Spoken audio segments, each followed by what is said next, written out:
What's going on, everyone? Welcome back to another episode of the Primetime Sports Podcast, hosted by Joey Maylars. So my last episode, I recapped everything that happened in the Giants-Cowboys game from Sunday night.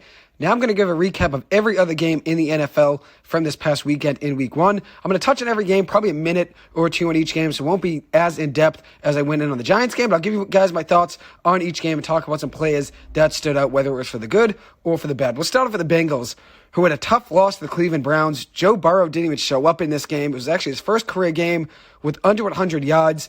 The Browns ended up beating the Bengals in this one 24-3. Burrow just became the single highest paid player in NFL history a week ago, got the contract extension through the 2029 season.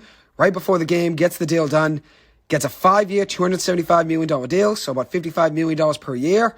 And maybe the contract ended up being something that was a distraction for him. Maybe it got his head out of the game a little bit, which he didn't show up in this game for the Bengals, as I mentioned. But he struggled against the Browns his whole career. He's actually 1-5 versus Cleveland in his career now, with 10 touchdowns to 5 interceptions in 6 games.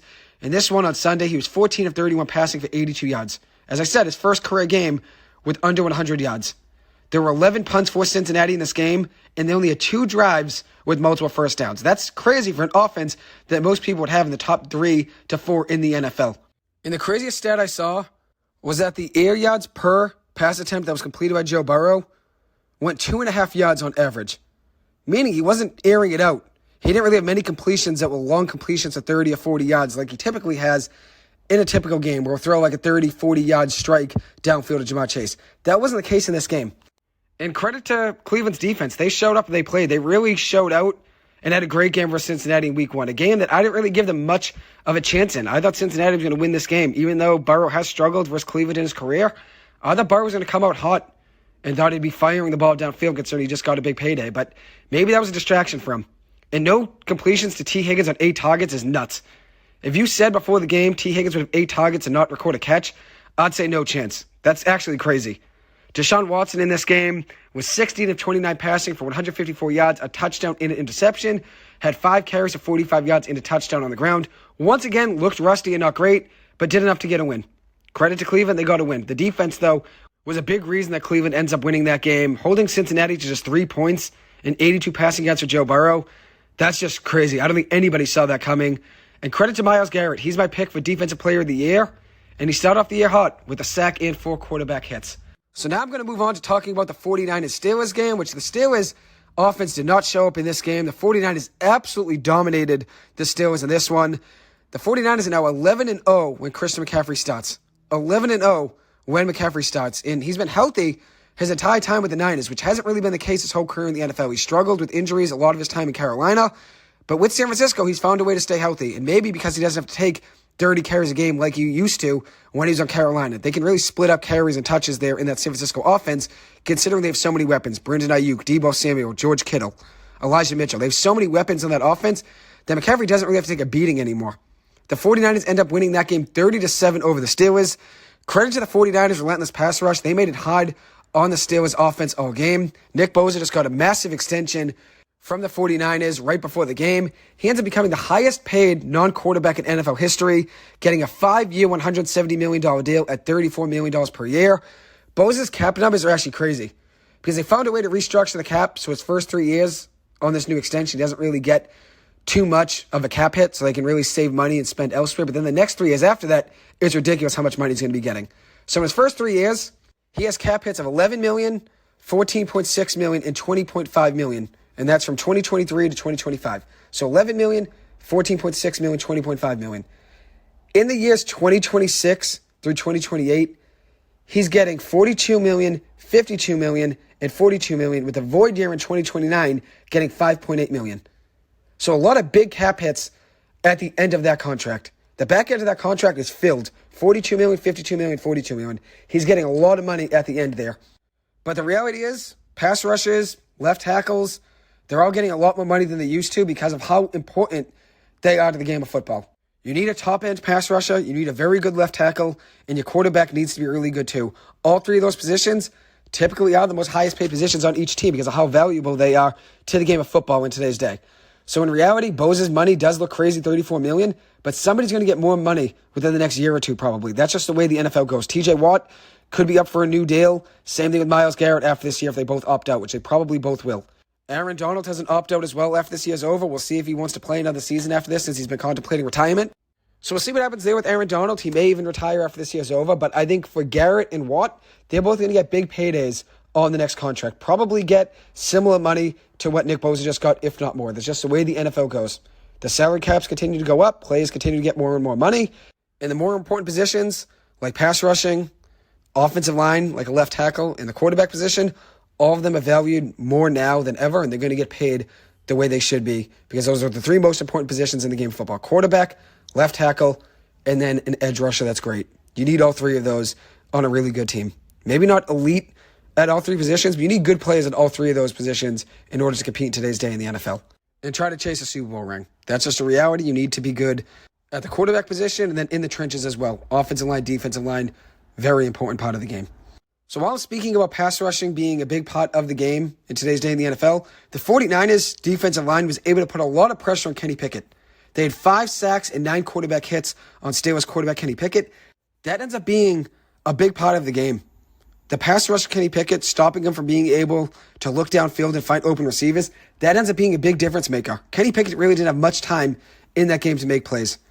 49ers defensive end Drake Jackson had 3 sacks, 2 tackles for a loss, and 3 quarterback hits. They always find a way to generate pressures, whether it's from Drake Jackson, Nick Bosa, Fred Warner. They always find a way to generate pressure, whether it's from the defensive line, the edge, linebackers, safety blitzes. The 49ers are very good at generating pressure. And that's what I worry about for the Giants in next week's Thursday night game. The Giants play them a week from tonight on Thursday Night Football. That could be a tough one for the Giants. Considering the Giants really struggled against Dallas's defensive line, the 49ers defensive line is very good too. So that could be a tough game for Daniel Jones and the Giants offense.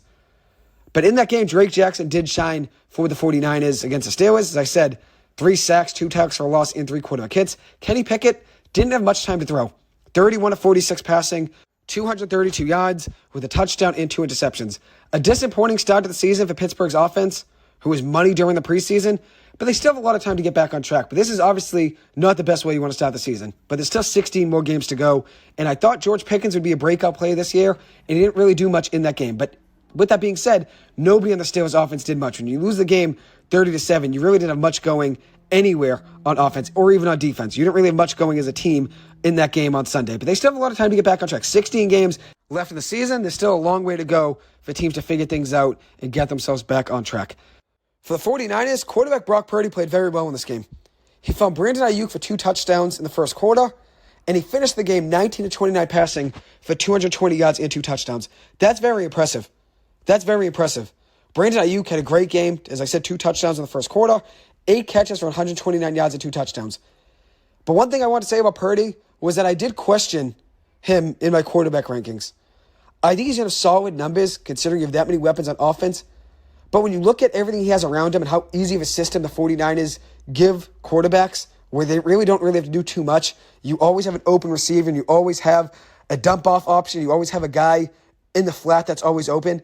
There's always somebody open for the 49ers on offense. But in that game, Purdy was a general. He found ways to find open receivers, get them the ball, and he looked very good yet again.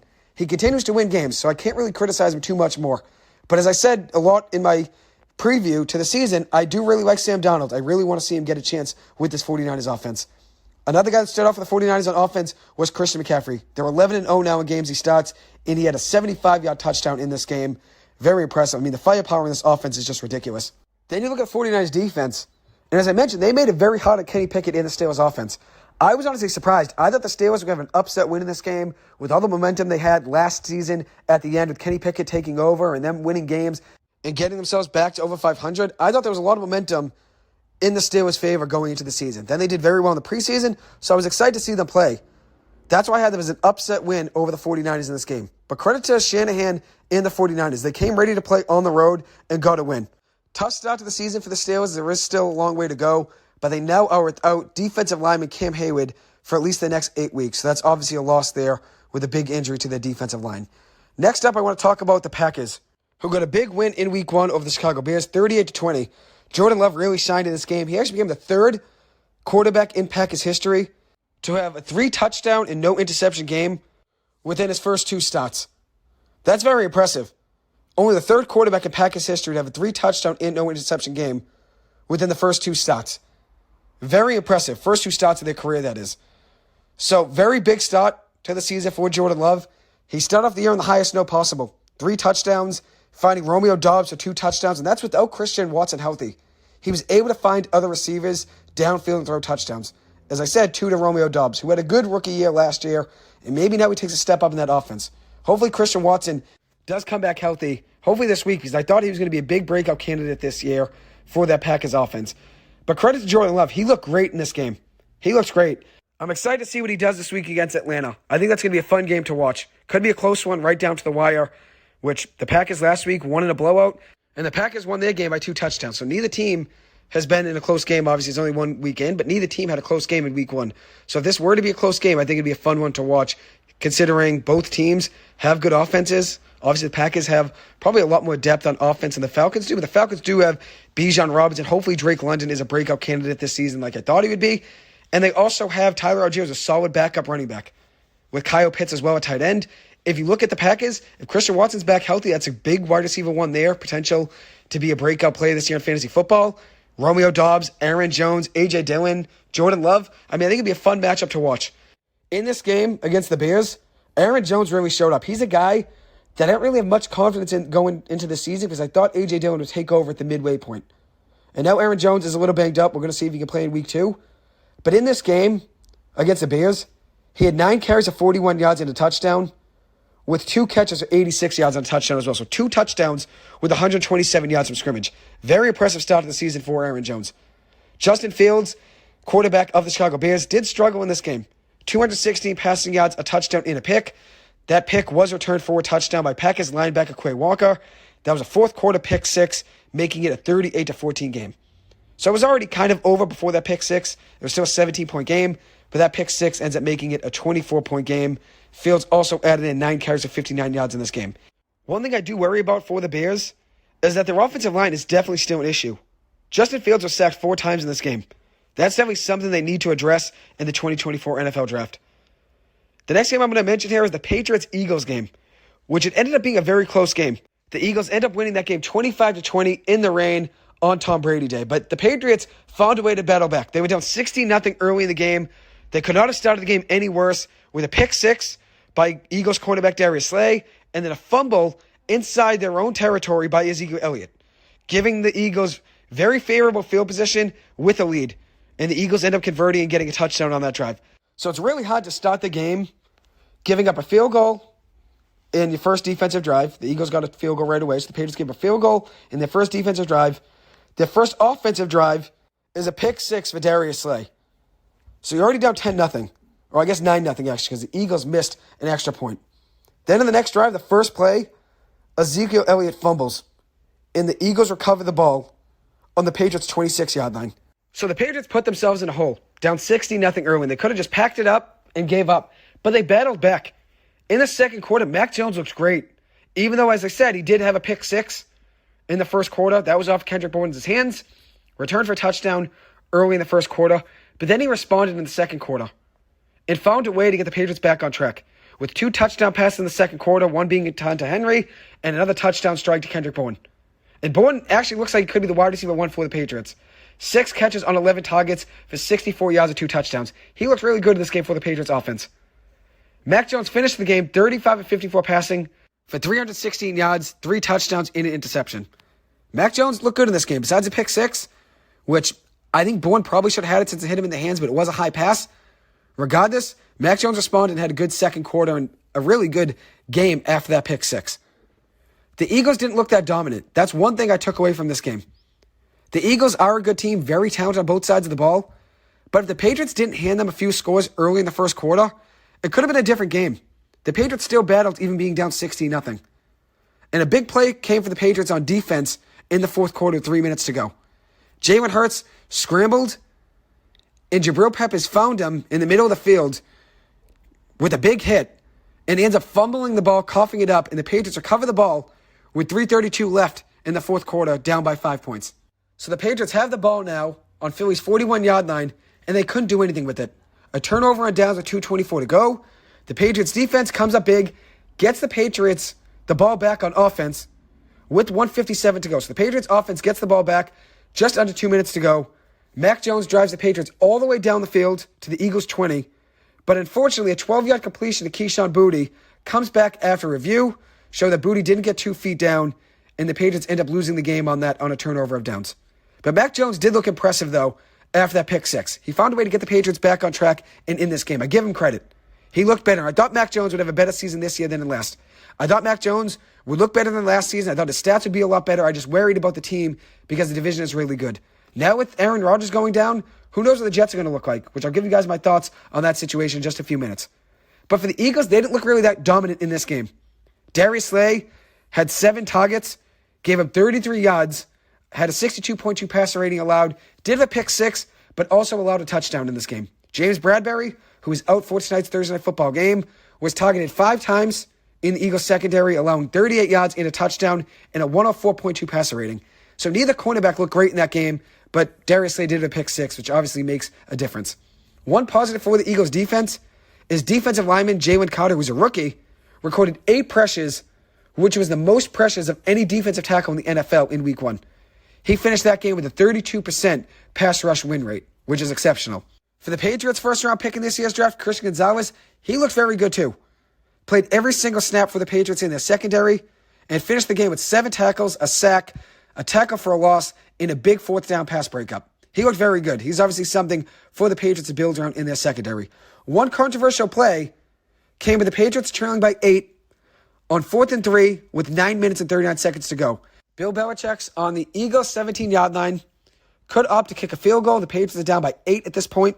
So a field goal would make it be a 5-point game, and then you'd have a chance to win the game potentially with a touchdown at the end if you get the ball back, which it was still 9:39 left to go, so you've got to think you're going to get the ball back at least once. But Bill Belichick ends up opting to not kick the field goal and go for it, and ends up not working out. And people asked Bill Belichick after the game, because the Patriots at that time were down 8. It would be a 5-point game to kick the field goal and make it. It's on the 17-yard line, so it should be an easy make for Patriots rookie kicker Chad Reinland. But they end up opting to go for it. And obviously it doesn't work out. Bill Belichick was asked after the game about that decision. And here's what Bill Belichick said. "We made the best decision we could at the time. Didn't know we would be down there multiple times, meaning in the red zone, getting the ball back. 6 minutes to go in the game. I don't know. If we had kicked it, I'm sure he'd be asking why we didn't go for it." So Belichick does have a point there, because if the Patriots end up kicking the field goal, people would ask, why didn't you go for it there? If it ends up not working out, you still lose the game. And the same goes the reverse, which ends up being the case in the game. The Patriots decide not to kick the field goal, they go for it, and it ends up not working out. Bill Belichick's right. He was going to be asked about that no matter what happened at the end of the day. Tough loss for the Patriots, but they showed a lot of guts in that game. 25-20, close game against the Eagles. And as I said, that game does worry me a little bit about the Eagles, considering they had a much better roster than the Patriots in my eyes, and they only beat the Patriots by 5, and that's with the Patriots handing them 2 touchdowns early in the game. So now I'm going to move on to talk about my game of the week, which I predicted would be the game of the week in my predictions, and that was the Dolphins-Chargers game. Very high-scoring game like I thought it would be, and I thought the Dolphins would win that one late in the contest, and that ends up being the case. The Dolphins win that game 36-34 in a high-scoring match. That was a fun one to watch. Miami's offense really shined in this game. 536 yards on offense, and they got an MVP stat line from Tua Tagovailoa, who was 28-45 passing for 466 yards, 3 passing touchdowns, and an interception. And one major reason his stat line looked like that is because of how good Tyreek Hill looked in this game. He could not be stopped. 11 catches for 215 yards, 2 touchdowns, and 49 yards after the catch. Tyreek Hill, when you play him in man coverage, especially in solo man coverage, just one-on-one, it's impossible to stop him one-on-one. And if you're going to go man coverage, you need a safety over the top. And even then, he still could find a way to beat you over the top. And then the same goes for zone coverage. Zone coverage might be a little bit better against Tyreek Hill, but he can beat you there as well. He's just that good. And especially in that game, I don't think anybody in the league could have stopped him with how good he was on Sunday. Jalen Waddle had a quieter game for Miami's offense. He still had a good game. 4 catches for 78 yards, but they didn't really need too much from him. They didn't need 100 yards and a score in that game from Jalen Waddle. They only needed 4 catches for 78 yards, and they got the win. Considering how good Tyreek Hill was, they didn't need a monster game from Jalen Waddle. But I want to give a little bit more credit to Tua Tagovailoa, who I moved up in my rankings. I did a ranking of all the quarterbacks with Mike Curley, the sports guru, about a week before the season started. And then before last week's Thursday night game, I did a whole look into my quarterback rankings again, and I made a couple adjustments. And I moved Tua Tagovailoa ahead of Josh Allen. And I couldn't tell you how happy I am that I did that, because Tua Tagovailoa looked great in week 1, and Josh Allen really struggled. And it's only one game at the end of the day. Nobody's won the Super Bowl yet. Nobody's won MVP. But I do really like the Dolphins this year, and I think they're going to win the Super Bowl. So I kind of just had to move Tua up. And I do have a lot of faith in Tua this season, and I think he's going to have a better year than Josh Allen. So I'm happy I moved him up. So credit to him. 466 yards, 3 touchdowns, 1 pick, and 10.4 yards per completion. He absolutely balled out in this game. Miami's defense is also underrated. They did give up 34 points in this game. Credit to the Chargers offense. They look great in Kellen Moore's debut as offensive coordinator. But Miami's defense is underrated. They had 4 sacks on Herbert, and they do have a lot of talent. And I'm really looking forward to seeing Jalen Ramsey come back. He's going to miss probably a good amount of the season. He'll be back towards the end of the year if he does make it back this season. But they do have a lot of talent besides Jalen Ramsey. Bradley Chubb, Christian Wilkins, Xavier Howard. So that's obviously a lot of talent at the linebacker edge position.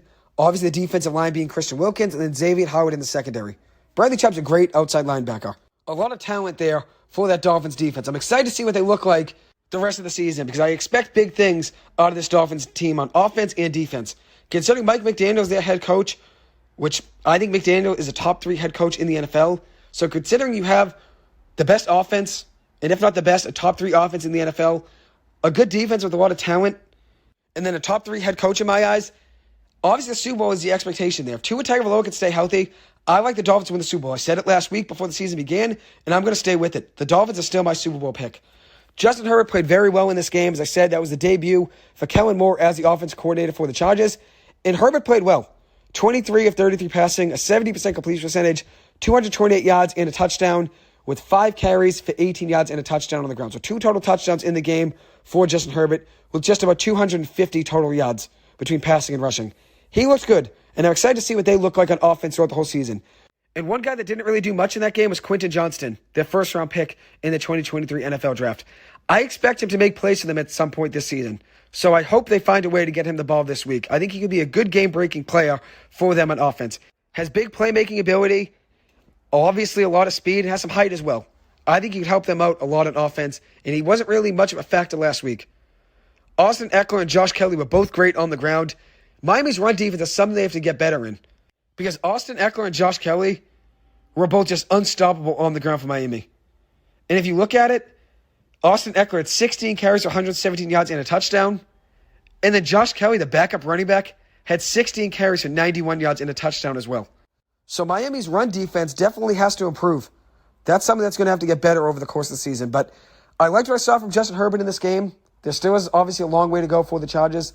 They obviously wish they won that game, but the defense has to play better as well. 36 points, even though Miami's offense is great, they really couldn't find a way to contain Tyreek Hill, which I don't really think any cornerback in the NFL could have contained him one-on-one. But they got to switch things up. Letting him go for 11 catches for 215 yards and 2 touchdowns, you got to switch things up. Maybe throw safety over the top. Maybe try to jam him at the line of scrimmage. You got to figure things out there. Maybe try to use a cornerback at the line of scrimmage to jam him and use a safety over the top. Maybe that would make a difference. I don't really know what you can do to stop Tyreek Hill, but they didn't really make too many adjustments during the game. So now I'm going to move on and talk about the Buccaneers' big win, and this was a surprise win over the Vikings in Week 1, 20-17 win for Tampa Bay. One thing that I want to talk about in this game is that I was disappointed with the Vikings start to the season. They have a home game versus the Bucs, a team that really didn't have too many aspirations going into the year, with Tom Brady leaving and then obviously Baker Mayfield stepping in. I don't think anybody saw high aspirations for this Bucs team. Nobody really expected much from them. But the Vikings let them go to Minneapolis and beat them on their own home turf. The Vikings end up letting them beat them on their own home turf, which is a tough loss.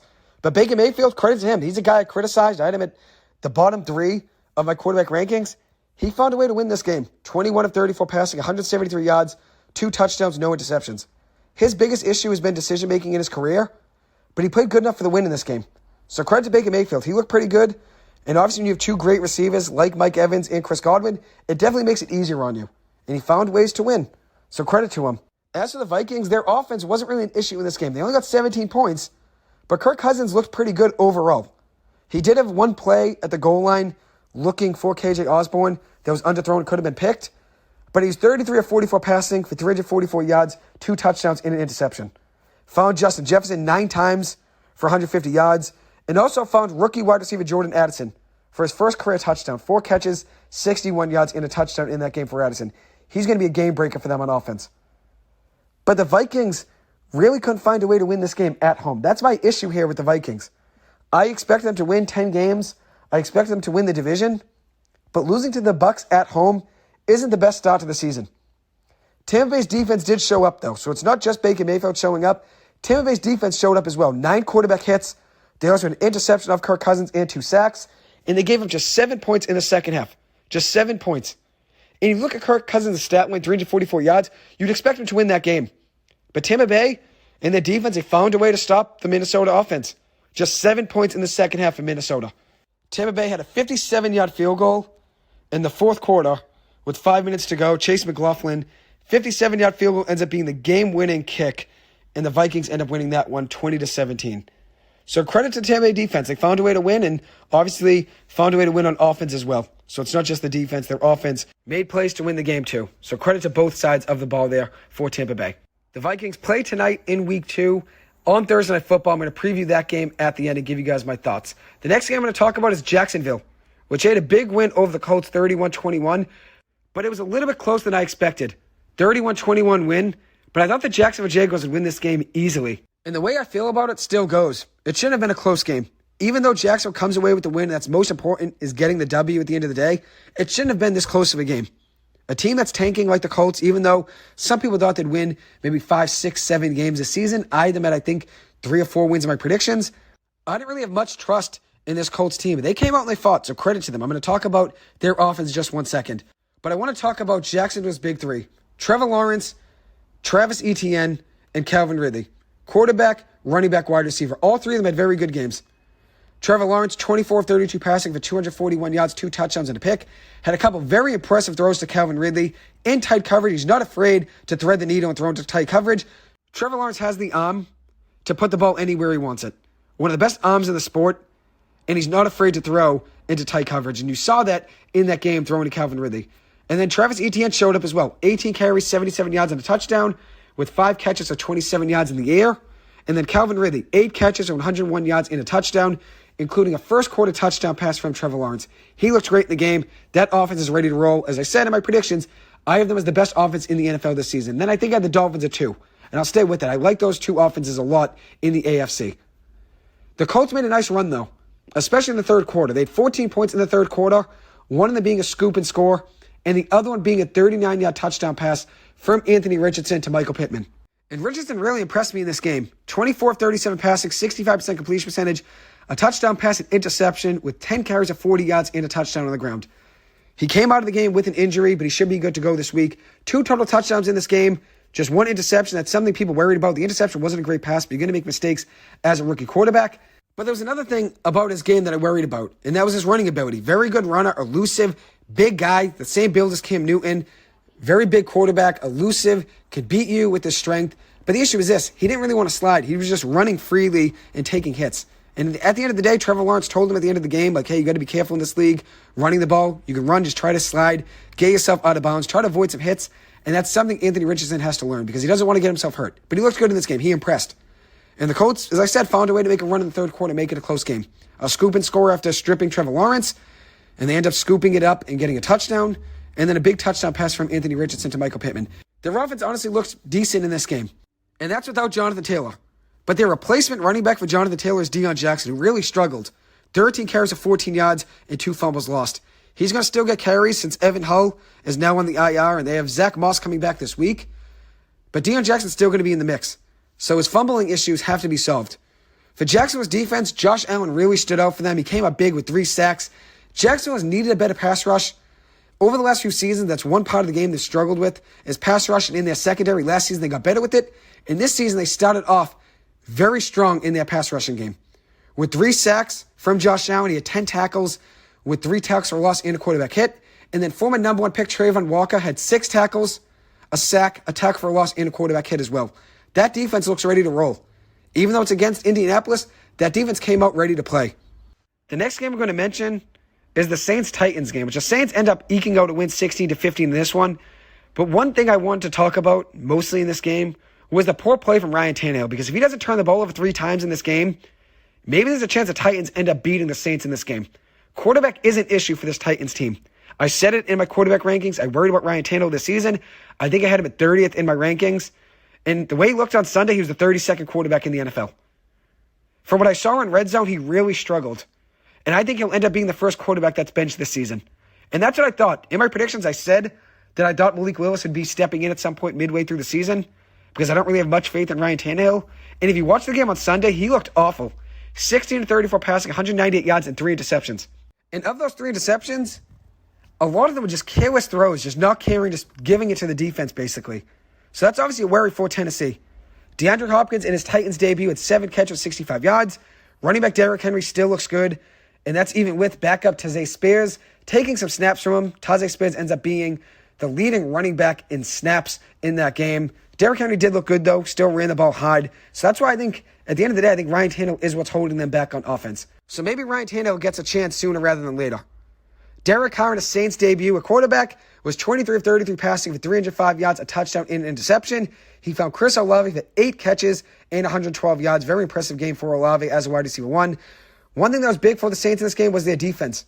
They had 3 sacks on Tannehill, 10 quarterback hits, 11 passes defended, with 3 interceptions, and only allowed 285 yards in this game. So their defense was a strong suit going into the season, and they showed up to play in week 1. The next game I'm going to mention is the Atlanta Falcons and the Carolina Panthers game. The Panthers end up losing this one 24-10 to the Falcons. The Falcons step up in week 1 with a big win, 24-10 over Carolina.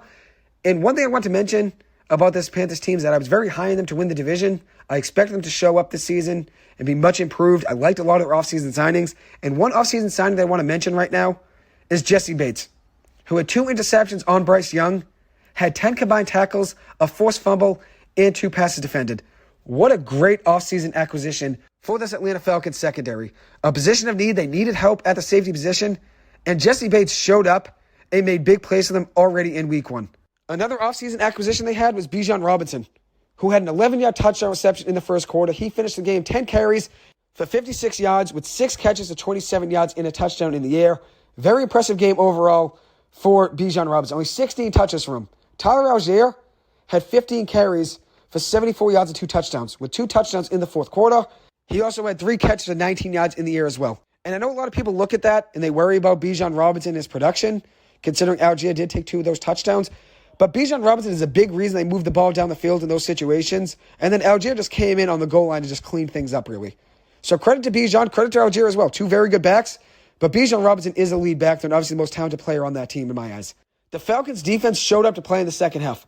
They allowed just 3 points to Carolina's offense in the second half. So credit to Atlanta.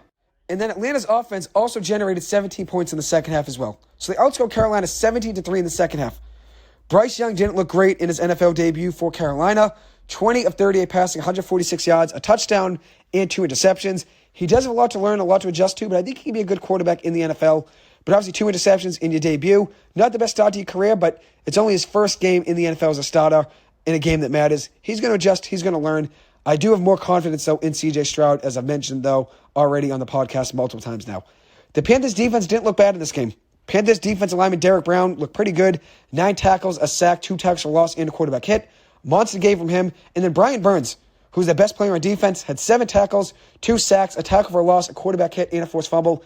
You can't really ask for much more out of him. But the Panthers end up falling short in this game by 2 touchdowns. The next game I'm going to mention is the Commanders' narrow defeat over the Arizona Cardinals. 20-16, Washington ends up beating Arizona in this game. The Cardinals' defense played very well. I'm going to start off with them. They sacked Sam Howell 6 times, including 2 of them being Cardinals linebacker Dennis Kardec. He's been there for a while. And for a tanking team, they looked a lot better than people would have imagined. I thought this Cardinals team would be a mess, especially in week 1. Even though it's the start of the season, a lot of teams are a little bit crisper in week 1 than they are in week 16, week 17. But I thought in week 1, they would be a mess from the get-go. But they found a way to move the ball with Josh Dobbs at quarterback, and they found a way to really stop the Washington offense. The Cardinals had a chance with the ball with 2 minutes to go and a chance to win. They end up falling short, but they put themselves in a position with a chance to win the game late in the game, which is all you can ask for. Josh Dobbs at quarterback didn't do that bad. 21 of 30 passing, 132 passing yards. Not a big game from him, but I guess he didn't make any mistakes, and he kept the game close enough with how well the Arizona defense played, so you really can't ask for much more out of him. Sam Howell, quarterback for the Commanders, was 19-31 passing for 202 yards, a passing touchdown, and interception. Also added in 2 carries for 11 yards and a rushing touchdown. Sam Howell is a guy that I was high on going into the season. I thought he'd make plays, and he found a way to score a touchdown on the ground, had a passing touchdown as well, so 2 total touchdowns. But one thing about Howell that I want to see is I want to see him look downfield for Jahan Dotson and Terry McLaurin. I want to see him air it out and sling the ball deep. He didn't really do it too much in this game. Maybe this coming weekend he will. But I really want to see him air it out this week for a long touchdown to either Dotson or McLaurin. Because they have the ability to do that. Two very good wide receivers and a quarterback that has a good arm that I'm high on to make some plays this season for the Commanders. And a nickname I made up for Sam Howell was Howell at the Moon. I was saying that to Mike Hurley over the weekend, the sports guru. I was saying Howell at the Moon. I think Sam Howell is a guy that could make some plays for Washington this season. I know Mike Hurley, the sports guru, agrees with me on that one. Even though he may not be the quarterback next season, considering they could have a high draft pick and maybe they go out and get a quarterback in the draft, I just think Sam Howell can compete. I think he can compete at the NFL level and put up some decent numbers as a starting quarterback for Washington. But I thought the Commanders would really blow out the Cardinals in this game. I thought they'd win this game rather easily. But the Cardinals surprised me, so credit to them. They showed up and played. We'll see how the Giants do against the Cardinals this week. The next game I'm going to mention is the Ravens-Texans game, which the Ravens end up winning this game 25-9. They had 18 points in the second half. It was only a 7-6 game, though, at halftime. But the Ravens woke up in the second half, scoring 18 points and only giving up 3 to the Houston Texans offense, winning that game overall 25-9. But one worry for me in this game is that Houston's offense did outgain Baltimore's 268-265. Lamar Jackson didn't look his best. 17-22 passing, which is efficient, but only 169 passing yards, an interception, no passing touchdowns, with 6 carries for 38 yards on the ground. Zay Flowers did shine for them, though, on offense. 9 catches on 10 targets for 78 yards. He looks like he could be the wide receiver 1 in this offense for Lamar Jackson. Unfortunate news, though, in that game is that the Ravens will be without J.K. Dobbins for the rest of the season with an Achilles injury. That's a big loss for them in offense. Even though I wasn't as high on J.K. Dobbins, I ended up being a fake-out rather than a breakout player in fantasy football this season. But that's still a loss for them in offense, considering he's the starting back, and he's been battling injuries now over the last couple of years. Comes back fully healthy this season, is already hurt again. So that's obviously very unfortunate, and I'm hoping J.K. Dobbins has a speedy recovery and is back on the field for Baltimore soon. In that game, though, Justice Hill, backup running back for the Ravens, had 2 rushing touchdowns. Nobody would have expected that before the game. It looks like Gus Edwards, though, even with Justice Hill's 2 touchdowns, it looks like Gus Edwards will be the starting back for the Ravens the rest of the way. In C.J. Stroud's debut for the Texans, he was 28-44 passing with a 64% completion percentage, 242 passing yards, and 4 rushes for 20 yards on the ground.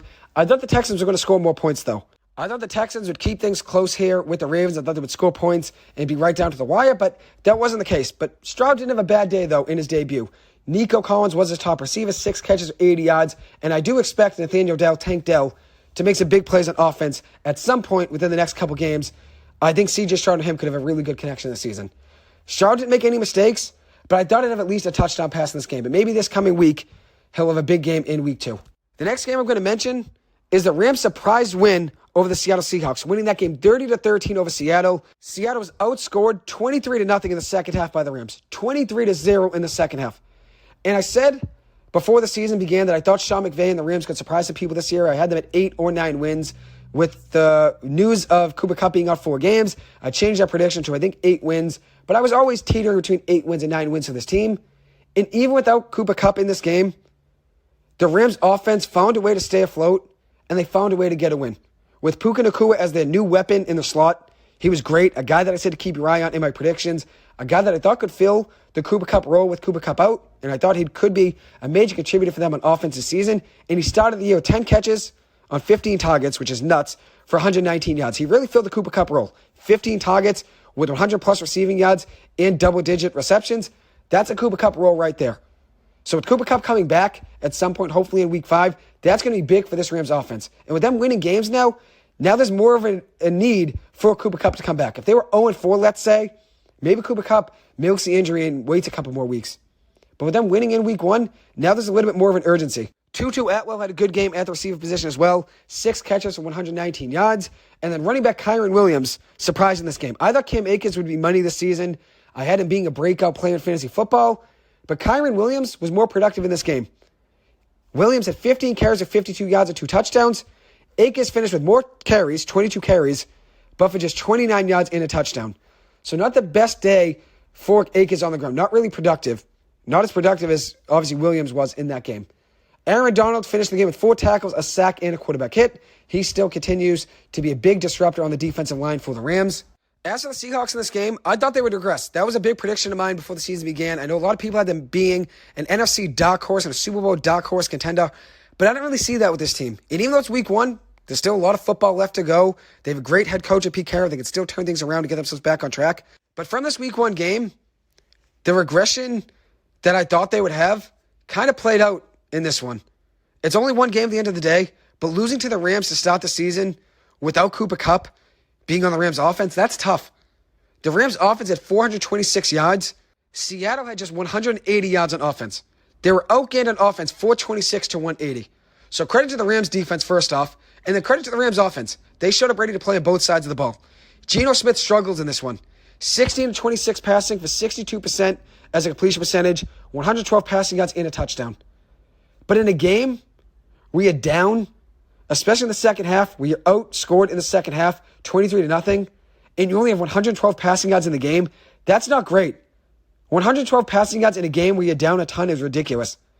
And they were outgained in this game, as I said, 426 to 180. Lockett had just 2 catches for 10 yards in this game. Jackson Smith and Jigba just 3 catches for 13 yards. 2 guys that need to be contributors on that offense. So Geno Smith has to find a way to get them the ball. But I thought Seattle's offense would take a step back. And maybe this is a start to them taking a step back. It's only week 1 at the end of the day. They can still get themselves back on track this week. And who knows, it's still a long way to go. But I wasn't really high on Seattle this season. Seattle's defense allowed 426 yards in this game. And that's without Cooper Kupp being on the field for the Rams. And Seattle's defense didn't really generate too many pressures. Just 2 quarterback hits and no sacks on Matt Stafford. So credit to Sean McVay and the Rams. They came out ready to play in week 1, and now they have the 49ers this week in another NFC West showdown. So now we got 3 games to go. And the next game I'm going to talk about is the Bills-Jets game, which it ends up being a bittersweet win for the New York Jets over the Buffalo Bills in overtime. The Jets end up winning the battle in this game, but they lost the war. They win the game 22-16, which is the battle, but they end up losing the war, with Aaron Rodgers going down on just the 4th play of the game, 75 seconds into his Jets career. He tears his left Achilles. And now Aaron Rodgers' career is over, and now there's a question about whether or not he's going to make a comeback. Is he going to try to play next season? I think he's going to try, but at 39 years old, it's going to be hard for him to come back and be the quarterback he once was. A lot of people thought he was regressing in his last year with Green Bay, but I thought he was going to have a big season this year with the New York Jets. And now we'll never know what he was going to look like for the Jets this season. On just the 4th play of the game, he goes down with an injury, which is so unfortunate because the Jets and their fan base just got life back. People are starting to buy back into the Jets. Their fans were going nuts before the game. Obviously, in the offseason, everybody was going crazy when they got Aaron Rodgers. And obviously, Hard Knocks was a hit as well. Everybody loved watching Hard Knocks because Aaron Rodgers was there. And obviously, it's a big attention draw. People want to see Aaron Rodgers and obviously want to go out and watch him play. But now he's already done. 75 seconds into the season, and Aaron Rodgers is already done for the year, which is obviously a major loss. And hopefully he comes back. I've always been a big fan of Aaron Rodgers, and I've always defended him. Even though the Packers have always had a top team in the playoffs, just what every year that he was there, it felt like they were a top seed in the NFC, and they only have 1 Super Bowl to show for it. So even though they haven't really been that clutch with Aaron Rodgers, especially in the playoffs, I always sided with the Packers. I always had them winning, it felt like, in all my predictions every single year. I said, the Packers are going to win because I loved Aaron Rodgers with Devontae Adams. That didn't work out. So then when he goes to the Jets, I thought, okay, the Jets are going to make the playoffs. And I thought Aaron Rodgers could get back to his MVP form. Maybe not be the MVP, but I thought he could get back to MVP form and throw 35 touchdowns. But now we'll never know with him going down after just the 4th play of the season for the Jets offense. So then backup quarterback Zach Wilson steps in, and he delivered a big surprise win for the Jets. And he played very well considering the circumstances. Coming in off the bench, probably didn't expect it at all. And just the 4th play of the game, he's to step in and be the Jets quarterback. Now, the whole Jets season is now in Zach Wilson's hands. A guy that a lot of people criticized last season. Everybody wanted Zach Wilson gone, and everybody gave up on the kid. And everybody wanted Zach Wilson to be gone. Nobody really had much faith in him after last season. And obviously, he didn't really play well last season. He really struggled. But when the Jets got Aaron Rodgers, I said that could be a great learning opportunity for Zach Wilson. And I thought he would thrive if he was ever given another chance. And now here's his shot. He gets another chance now to be the starting quarterback for the New York Jets. And in that game, on Monday night, he was 14 of 21 passing for 140 yards, a touchdown, and an interception. The interception was a horrible pass, not really too sure what he saw over the middle of the field.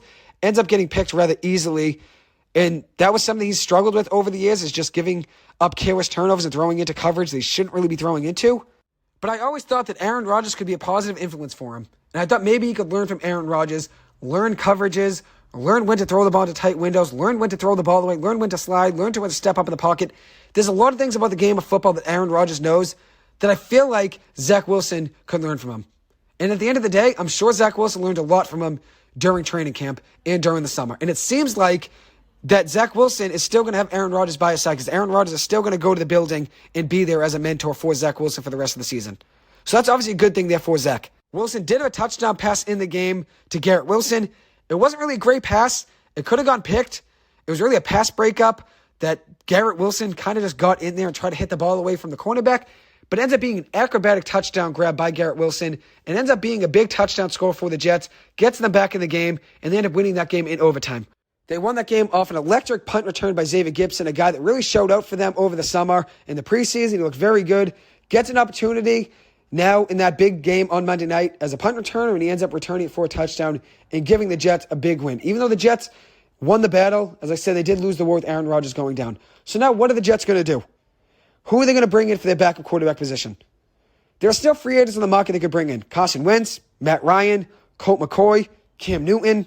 Robert Griffin III was even campaigning for himself to be the backup quarterback on ESPN this week. And I'd love to see an RG3 comeback story, but I think that's very unlikely. A lot of people threw Tom Brady's name out there. I don't think Tom Brady's likely. I think his career's over with. I think he's happy with what he's doing now off the field. So who are the Jets going to bring in as a backup quarterback? I think Matt Ryan makes a lot of sense. There's a chance Joe Flacco could be the guy. It could be Matt Ryan. It could be Nick Foles. There's a lot of options there for the Jets and who could be their backup quarterback. But I think the way things stand right now, I think Matt Ryan makes the most sense for them. I'd go in and take Matt Ryan. He's another veteran quarterback that could be in the era of Zach Wilson. It'd be another positive note for him. Each and every week, Zach Wilson could learn from Aaron Rodgers and Matt Ryan in the film room and learn a lot of things. Those two guys have seen a lot of coverages, have been in a lot of big games, have each played in Super Bowls. Obviously, Matt Ryan lost in the Super Bowl, and then Aaron Rodgers won a Super Bowl, but both of them have been in a lot of big games in their career. So I think Matt Ryan would be a good pickup there for the Jets. And we'll see what they end up doing. It could end up being Carson Wentz. Who knows? Carson Wentz is still a free agent. Maybe it's him. Maybe it's Colt McCoy, who was just recently cut by the Arizona Cardinals. Maybe it's Cam Newton. There's a lot of options now for the Jets. But I think they go out and get a backup quarterback. And as I said, Matt Ryan would be my pick for them. So the next 5 games for the Jets. They play at the Cowboys this weekend. Then they're home versus the Patriots, home versus the Chiefs. And then are on the road at the Broncos. And then play the Eagles at home at MetLife. That's a tough 5-game schedule. But I think they're capable of going 2-3 in that stretch with Zach Wilson at quarterback. And if they go 2-3 in that 5-game stretch, they'd be 3-3 in the first 6 games. And I think they could be in the game with the Kansas City Chiefs. So maybe they could go 3-2 in that stretch. That would be miraculous. But I think they could be in the game with the Kansas City Chiefs. Since the Jets defense is so good and so elite, and they force a lot of turnovers on Josh Allen, which I'll get into that in just a second, they can stay in any game. So if Zach Wilson can get them a couple touchdowns a game, maybe a field goal or two, the Jets are going to be in a lot of games. So I think they can go 2-3 in that stretch, and that would have them being 3-3 after the first 6 games. And I know a lot of people criticized Zach Wilson at the end of last season, and there was a lot that he had to work on in his game, so it made sense that a lot of people criticized his mistakes and just careless throws. There was a lot of his game that he had to work on. But I think Zach Wilson could be a solid quarterback for this Jets team. And I said it over the summer. I said Zach Wilson is going to get an opportunity to be the starting quarterback again, whether it's with the Jets after Aaron Rodgers leaves in a couple of years, or whether it's being a starting quarterback for a team that wants a bridge year and wants to give a journeyman quarterback a shot. I thought Zach Wilson would get another chance someday, and here's his chance to go out and play. I do believe in Zach Wilson enough to still make them competitive, considering how good the Jets' defense is and how good they are on offense. Breece Hall looked electric in that game, over 120 yards from scrimmage on limited touches. Breece Hall looks great. Garrett Wilson's a top receiver. Dalvin Cook is a very good back still. They have a lot of talent on that offense. Mecole Hardman, Allen Lazard. They still have a lot of talent on that team on offense, and their defense is very good. I still believe in this Jets team. Even though it's going to be a little bit harder for them now to make the playoffs, I still think they can compete. So I'm going to buy in on Zach Wilson here. Not many people are going to buy in on him, but I think he's a guy to keep your eye on now.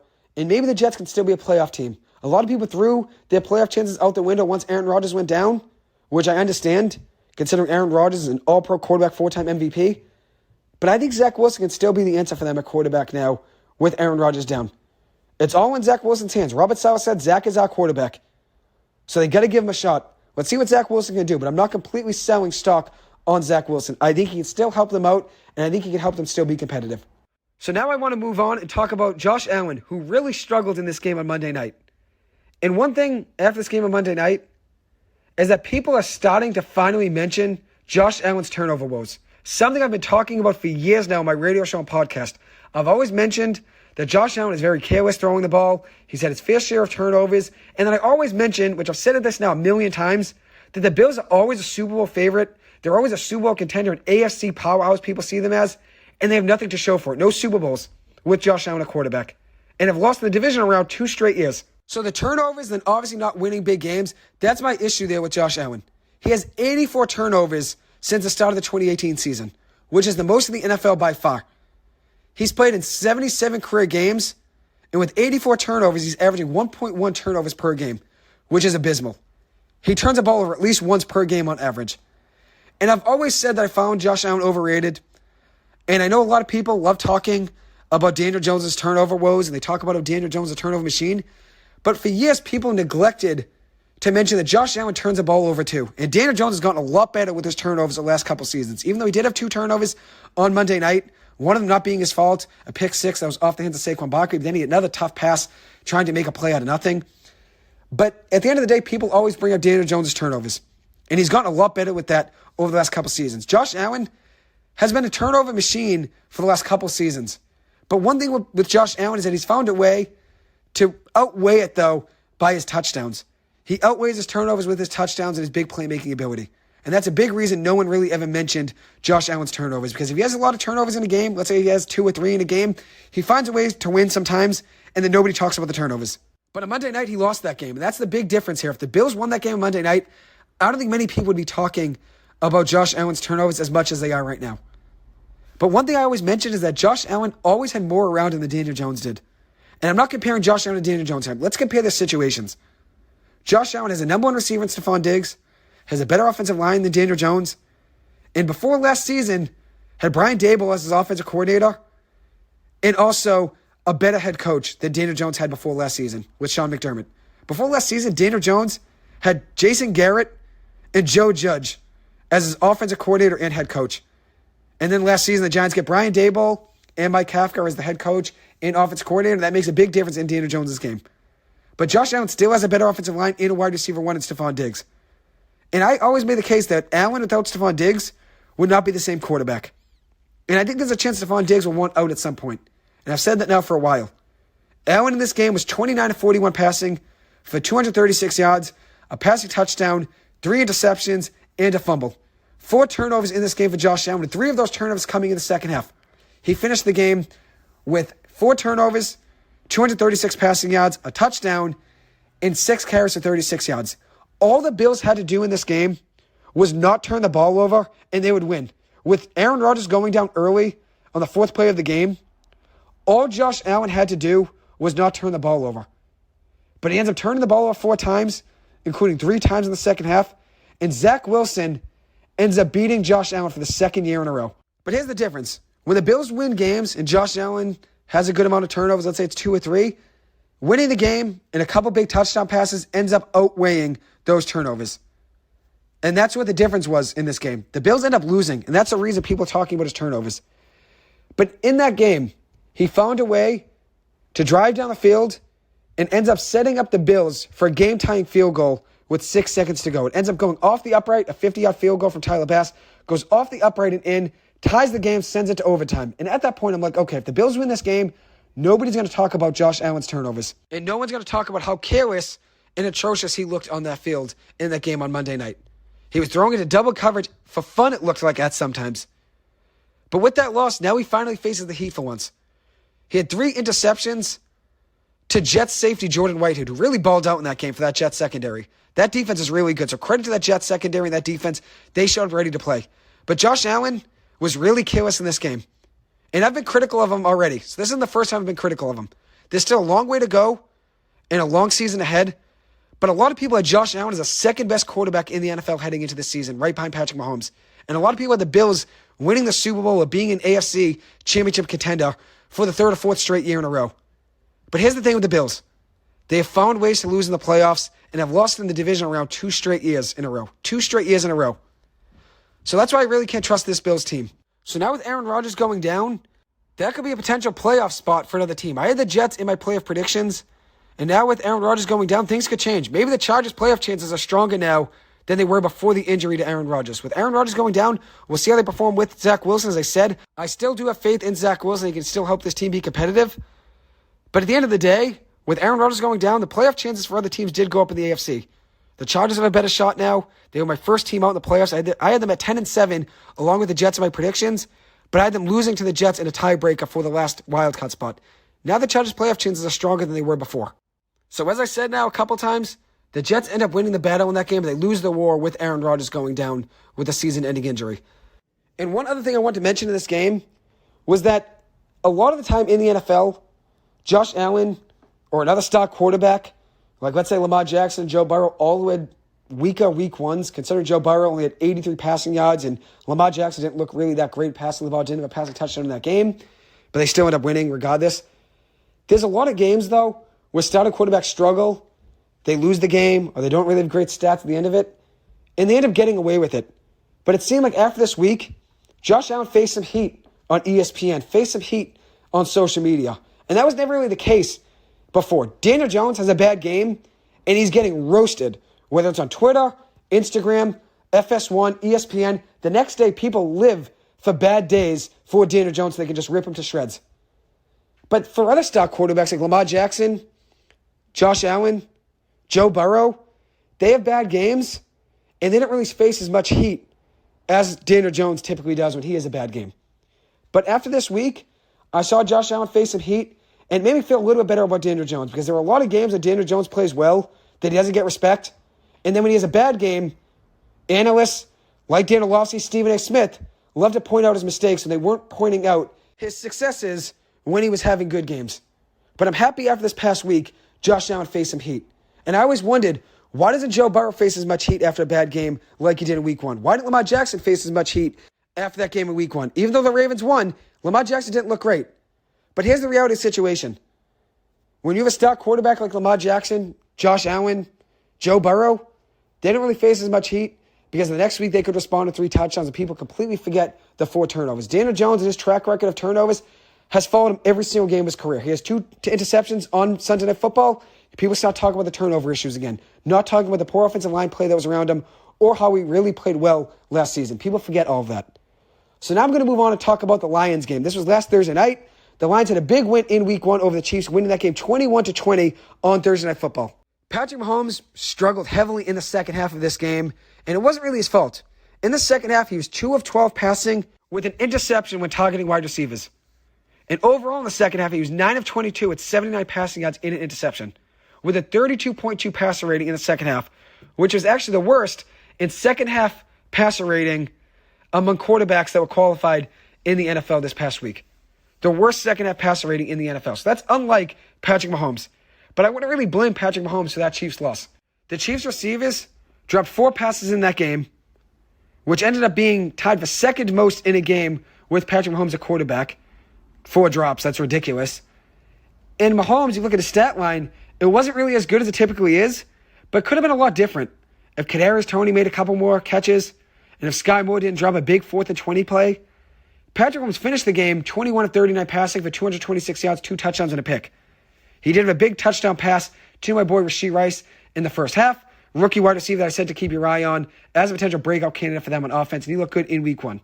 But one thing I want to credit is the Lions' defense. They showed up to play, and they were lights out in the second half, holding Mahomes to just 79 yards in a pick in the second half. Credit to them. He was 9 of 22 passing in the second half. And the Lions' defense also had a pick 6. And now I'm going to get into Kadarius Toney's poor game. He really struggled in this game. He had a pass that hit him in the chest, right in the hands, that he should have caught for completion, that ends up deflecting off his hands and going up in the air. And Lions rookie defensive back Brian Branch reaches out for it with one hand, brings it in, and returns it for a touchdown. That ends up being a big difference in the game. Kadarius Toney in the game had 0 total yards. He had 1 catch for 1 yard and a rush for negative 1 yard. So at the end of the day, he had 0 total yards and 3 drops.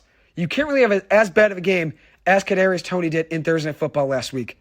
Sky Moore, another receiver here for the Chiefs, had a dropped pass on 4th and 20, a dime of a throw by Patrick Mahomes that would have been a big first down, hit him right in the hands, and he dropped it. Sky Moore finished with 0 catches on 3 targets.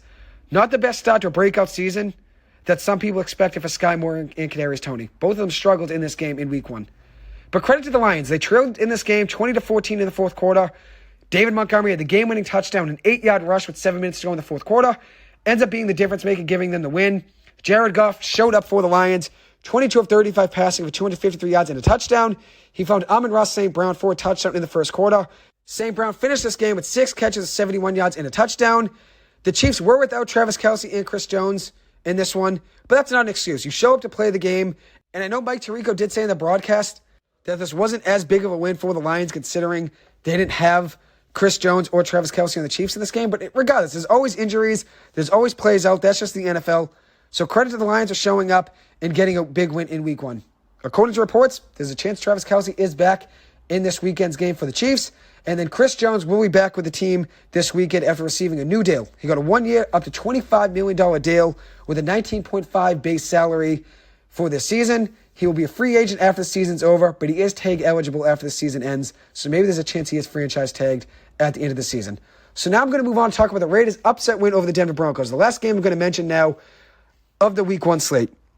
The Raiders end up winning that game 17-16 over Denver.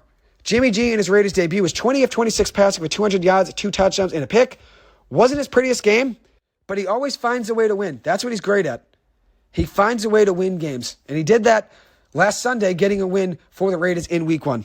Nobody expected a monster game from Jacoby Myers. He really balled out for the Raiders. 9 catches for 81 yards and 2 touchdowns. Had the game-winning touchdown with 6 minutes and 39 seconds to go. He's a guy that I saw as a wide receiver 2 in this offense, which he still is. I never expected him to have a 2-touchdown game in Week 1. Devontae Adams is still the number 1 guy in that offense. I don't think anybody saw Jacoby Myers going for 9 catches, 81 yards, and 2 touchdowns in Week 1. The Broncos lost this game at home in Sean Payton's debut with the Denver Broncos as head coach. Russell Wilson looked a little bit better in this game than he did last year. He was 27-34 passing for 177 yards and 2 touchdowns. No Jerry Jeudy in this game for Denver. They hope to have him back in Week 2.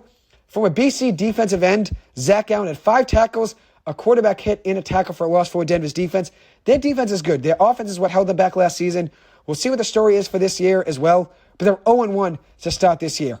Credit to the Raiders defense, though. They only gave up a field goal in the second half, and Max Crosby showed up for the defensive line yet again, as he always does. 5 tackles, a sack, and 3 quarterback hits. One of the big takeaways for me in Week 1 is a point that Tim Hasselbeck made on ESPN. He said there was a lot of sloppy play and poor turnovers with bad exchanges between quarterbacks and centers and quarterbacks and running backs in Week 1. And he noted that maybe it's because starters didn't play as much in the preseason. So maybe starters should play a few more series in the preseason just to get a little bit more crisp and get a little bit more chemistry with the starters around them. So now I'm going to preview the Thursday Night Football matchup for tonight. The Vikings will be facing the Eagles tonight in Philly. I think the Vikings take the win here. I think it's going to be a close battle. I'm going to go Vikings winning this one 24-23. I watched a lot of that Patriots-Eagles game last week. The Eagles didn't really look great against the Patriots. They were handed a few scores early in the game, and that ends up being a big difference maker. If the Patriots didn't hand them a pick 6 early in the game and a fumble on the 25-yard line, maybe there's a chance the Patriots win that game. I wasn't really too impressed with the way the Eagles looked in Week 1 against the Patriots. It's only Week 1. They still have a long way to go. Still have one of the best rosters in the NFL, so I'm not really too worried about them over the course of the whole season. I think they'll still turn things around and still be a very good team considering how much talent they have. But I think they could be upset tonight against the Vikings. The Vikings did struggle against the Bucs in Week 1. The Vikings defense didn't really look great yet again. That was a big problem for them last season. They didn't look good again in Week 1. And Kirk Cousins has struggled in primetime games. But for some reason, I get the feeling that the Vikings are going to go to Philly tonight and get a win. Even if it's a hot take, I feel like the Vikings are going to win this game. No Kenneth Gainwell running back for the Eagles, so look for Rashad Penny and DeAndre Swift to get more touches tonight. Rashad Penny was a surprise scratch from last week's lineup for the Eagles, and the DeAndre Swift was just a non-factor for them on offense. Those two guys should get more touches for them on offense tonight. I think it'll be a fun game to watch. As I said, I think the Vikings will keep it close. I think the Vikings win this game 24-23, but regardless, I think it's going to be a very close game down to the wire. I'm going to start giving a guy in each game that I think will score a touchdown in each game for every single week whenever I do my pick'em. That's always something I'm interested in doing. So in tonight's game, my guy's KJ Osborne. I think he will score a touchdown tonight for the Minnesota Vikings. I was close to saying Jordan Addison, but I want to go with the wild card, and KJ Osborne is my wild card pick for a touchdown in tonight's game. Anyways, I will conclude this episode. I hope you guys enjoyed this. Thank you guys so much for taking the time to listen to this. As always, I appreciate it. I hope you guys have a good one, and I will see you guys in the next episode. Thank you.